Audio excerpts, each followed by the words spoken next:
Hey, salut à tous! Aujourd'hui, on va parler d'une équipe que tout le monde connaît, sans jamais vraiment la considérer comme une top team. Une écurie née des cendres de Jordan, sauvée plusieurs fois de la faillite, devenue la reine du milieu de grille, avant de disparaître dans les papiers des avocats. On parle donc de Force India. Comment cette petite structure basée à Silverstone a-t-elle fait trembler les grandes équipes, à monter sur des podiums improbables, puis à finir en Racing Point et Aston Martin? On va retracer son histoire, des origines de Jordan jusqu'à la vente à Lawrence Stroll, avec les moments les plus forts et les plus sombres de l'écurie. Installe-toi, on remonte le temps. The giant killers of Formula One, Force India. The home of British motorsport at Silverstone, England. Nico Hülkenberg agyonveri a mezőny! Sergio Checo Perez.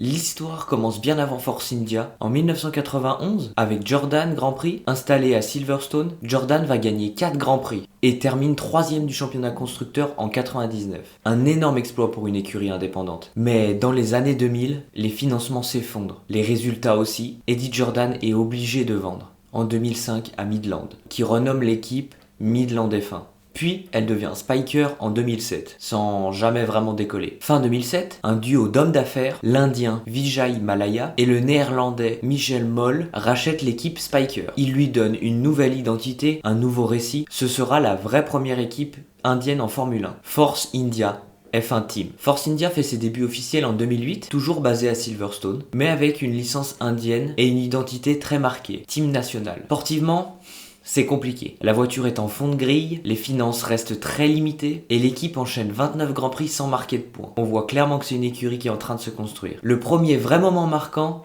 c'est Spa en 2009. Force India arrive en Belgique sans avoir marqué de points. Personne ne s'attendait donc à quoi que ce soit. Et là, le week-end de dingue. Giancarlo Fisichella claque la pole position, la seule et unique pole de Force India. Le dimanche, il résiste avec une voiture qui, d'habitude, joue le fond de plateau. Il termine 2ème du Grand Prix de Belgique. Premier podium et premier point de l'équipe. Au Grand Prix suivant, à Monza, Adrian Sutil termine 4ème et signe le premier meilleur tour en course de l'équipe. En 2 courses, Force India passe de l'équipe que personne ne se soucie à potentiel danger sur certains circuits rapides. À partir de 2010, Force India s'installe progressivement dans le milieu de grille. Elle n'a ni le budget d'une grande team, ni une usine gigantesque, mais elle travaille bien. Mise sur l'efficacité aérodynamique et un bon moteur Mercedes. Les saisons de 2010 à 2013 voient défiler des pilotes comme Adrian Sutil, Vitantonio Luzzi, Paul Di Resta, et l'équipe se bat régulièrement pour les points, souvent à la place du 6ème, 7ème place du championnat constructeur. Ce n'est pas encore l'explosion, mais Force India devient cette équipe dont les gros savent qu'il ne faut pas louper leur qualif. Sinon, ils se retrouveraient forcément coincés derrière une voiture blanche, verte et orange le dimanche. Le vrai tournant sportif, c'est l'arrivée de Sergio Perez en 2014, à l'ère des moteurs hybrides. Avec le V6 Turbo Mercedes, Force India va devenir la référence, best of the rest. Derrière, Mercedes, Ferrari et Red Bull. En 2014, Perez leur offre un podium à Bahreïn.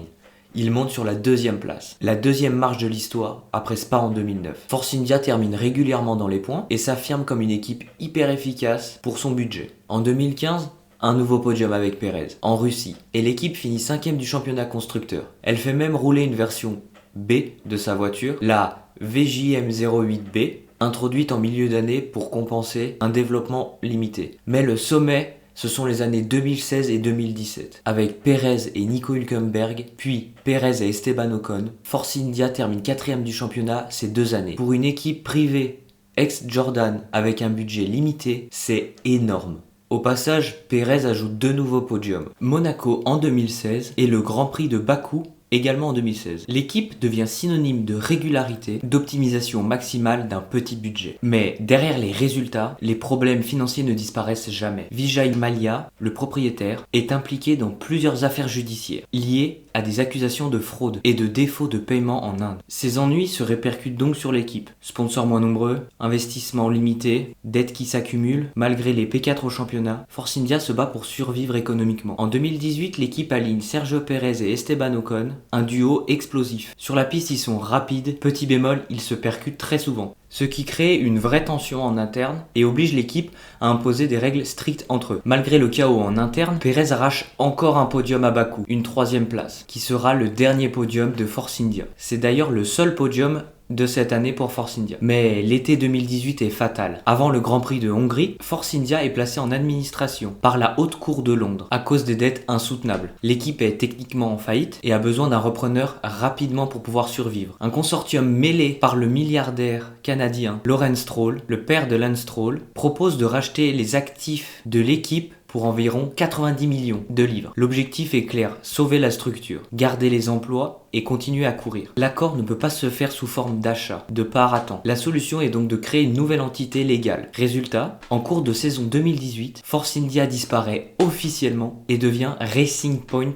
Force India. L'équipe garde son staff, sa base à Silverstone, mais perd tous les points marqués avant la reprise. Si les points avaient été sauvegardés, l'ancienne Force India aurait fini 5e du championnat, avec plus de 100 points. À la place, la nouvelle entité doit repartir de zéro, à partir du Grand Prix de Belgique. Après 2018, le nom Force India disparaît complètement. Mais la structure continue sa vie. Racing Point en 2019-2020, puis Aston Martin à partir de 2021. Toujours basé à Silverstone, avec une bonne partie de l'ADN technique et humanité hérité de Jordan puis Force India. On peut voir la trajectoire du début à la fin comme une ligne continue. Jordan, Midland, Kuiper, Force India, Racing Point, puis Aston Martin. À chaque fois, le nom change, l'argent change, mais les murs, les ingénieurs, la culture, tout ça reste. Donc voilà, Force India, c'est l'exemple parfait d'une équipe qui a fait beaucoup avec très peu. Pas de titre, pas de victoire, mais 203 Grands Prix, 987 points, 6 podiums, une pole position et une réputation de sérieux outsider. Derrière les couleurs indiennes et les coups d'éclat de Perez ou Fisichella, il y a une réalité plus dure, celle d'une Formule 1 où même les équipes de Formule 1 performantes peuvent aussi mourir sous leurs dettes. Donc voilà, c'est tout pour aujourd'hui. J'espère que cette vidéo sur Force India vous aura plu, que vous avez appris des choses. Si c'est le cas, n'hésitez pas à vous abonner, à liker, à commenter et à partager comme d'habitude, ça fait super plaisir. Je vous dis à la prochaine pour une nouvelle vidéo, un live, une rediffusion ou partout sur nos réseaux. C'était Hugo de l'Undercut. Ciao!